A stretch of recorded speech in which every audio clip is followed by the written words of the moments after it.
Well, just yesterday, they held a press conference here kind of talking about the launch of this new sports program. And with us this morning is a woman who kicked off this initiative, kept the ball going. Teresa, good morning. Good morning. So go ahead, talk about this program. Okay, the program is, I donated close to $34,000 to help Roberto Clemente High School. The program is basically going to help children keep them off the streets. They have a basketball program, swimming, volleyball, softball, baseball, you name it. These kids could be here for 6 weeks and kind of enjoy and can help the neighborhood stop the violence over here. And, you had mentioned just before we were on camera here, it's more than 300 students that are going to be part of this summer program. Correct. So I was just kind of telling you a little bit earlier about it takes literally less than $100 to help the students here. A lot of CPS schools do not have enough funding for programs or any sports programs. So I felt like it was in my heart, like literally, that I had to do something in this neighborhood because I did a lot of sports programs. I did a lot of sports in high school and they were all free. And a lot of people need that type of outlet. And so I wanted the kids to have something, and I brought Bobby Portis yesterday so they could hear his story and how he overcame being in a gang-infested neighborhood or had a lot of violence, and his mom was a single mother helping, him. So I just wanted to have the kids be encouraged by somebody else's story that you can never, there's always somebody there and you can always overcome to get to your dream. The program is for 6 weeks long.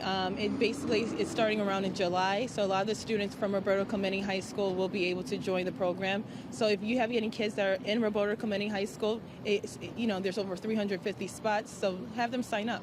And how did this all get started? Where did this stem from? It came from basically one of my former employees, and she had children, and basically she didn't have enough money to have her kids be in a program. It cost $200, and she was a single parent. And I've always felt like, I did sports in the suburbs, and then, having a sports program that's free, why are the CPS schools in Chicago not having free programs at all? And a lot of the students and the principal says lack of funding. So that's why it was generous enough to give the $34,000. And we talked about this earlier this morning, sports in high school, especially in high school, kind of form your character and help a student grow into who they're going to become. Correct. So everybody needs some type of leadership, sportsmanship.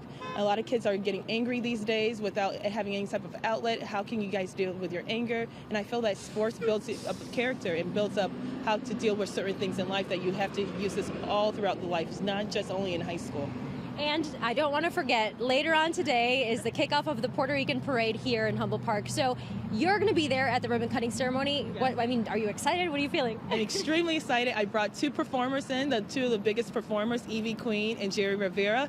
So hopefully everybody's going to be able to enjoy, not just only people in the Humboldt Park area, but from all over Chicago as well. Well, Teresa, thank you so much for joining us this morning. Guys, Evie Queen and Jerry Rivera, we grew up with that music, so make sure you guys check out the Puerto Rican parade later on.